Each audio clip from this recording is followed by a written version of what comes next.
আসসালামু আলাইকুম এভরিওয়ান, সবাইকে শুভ সকাল। এখন বাজে সকাল 7:30টার মতো। আমি ঘুম থেকে উঠে এখন আমি একটু বাইরে এসে দেখছিলাম আজকের আবহাওয়া কি। রোদ এত সকালেই এত তীব্র, সারাদিনে কি হবে কে জানে। আমি আর কালিয়া এসে দেখছিলাম বাইরের অবস্থা। আমার আজকে অনলাইন ক্লাস আছে, তো আমি এটার জন্য প্রিপারেশন নিচ্ছিলাম 8:30টার দিকে। তো এই জন্য বই খাতা কলম পানি নিয়ে একদম রেডি ছিলাম। তো চলেন অনলাইন ক্লাসটা করে আসি। এই যে অনলাইন ক্লাস তো শেষ, 1.5 ঘন্টার একটা ক্লাস ছিল, আরেকটা ক্লাস ছিল বাট ওটা ক্যান্সেল হয়ে গিয়েছে। এখন একটু ব্রেকফাস্ট করব। তো আজকের খাবারে ছিল হচ্ছে আমার পছন্দের পরোটা অ্যান্ড ছিল পটল আলু ভাজি। পটল আলু ভাজিটা আমার অনেক ভালো লাগে। তো এরপর দেখি আব্বু মুরগি নিয়ে আসছে, এটাকে আমরা কক মুরগি বলি। 3টা মুরগি নিয়ে আসছে, এটাকে এখন কেটে এখন কিছু রান্না করবো আর কিছু ডিপ করে রাখবো। এই যে মুরগি, এই মুরগিটার চেয়ে আমার ব্রয়লার মুরগি বেশি ভালো লাগে, বাট আমার আব্বু হচ্ছে ব্রয়লার মুরগি খায় না, এর জন্য মাঝে মাঝে এটা আমরা এনে খাওয়ার দাওয়ার করি আর কি।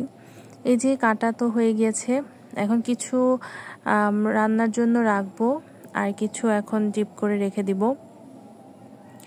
এই যে এতটুকু হচ্ছে আজকে রান্না করব। আজকে এটা রান্না করব পটল আর আলু দিয়ে। এটাকে একটু ভালোভাবে ধুয়ে নিয়েছি। আর এদিকে করলা ভাজি করছে আম্মু। কালারটা অনেক সুন্দর না, কারণ করলার বীজগুলো না পেকে গিয়েছিল, এই জন্য কালারটা অনেক সুন্দর এসেছে, লাল লাল। তো এদিকে আম্মু হচ্ছে পটল আলু দিয়ে যেহেতু রান্না করবে, পটল আলুগুলো ভেজে নিচ্ছে। আমরা তো অলওয়েজ হচ্ছে এভাবে আলু ভেজে খাই। এদিকে করলাও রেডি, করলা ভাজি আর কি, করলা ভাজি রেডি। আর এখানে হচ্ছে মাংসের জন্য মশলা কষানো হচ্ছিল। মাংসের মশলা তো আপনারা সবাই পারেন, এই জন্য আমি ডিটেলসে এত দেখালাম না। এই যে এখন হচ্ছে মুরগিটাও দিয়ে দিয়েছি, একটু ভালোভাবে কষাতে হবে। তারপর কষিয়ে একদম যখন লাল লাল হয়ে যাবে অ্যান্ড তেলগুলো উঠে আসবে, তখন দিয়ে দিব এই যে আমার আলু আর পটলগুলা।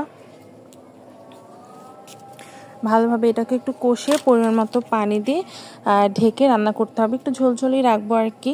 এই যে হয়ে গিয়েছে, এখন পরিমাণ মতো যে ভাজা জিরা গুঁড়া দিয়ে দিলাম, একটু বেশি পরিমাণেই দিচ্ছি, আমারটা ভালো লাগে অনেক দিতে। রেডি আমার মাংস রান্না, কেমন হয়েছে জানাবেন। তো আজকের ভিডিও এই পর্যন্তই। ভালো লাগলে একটা লাইক দিবেন, আমার চ্যানেলটা সাবস্ক্রাইব করে দিবেন। ভালো থাকবেন, আল্লাহ হাফেজ।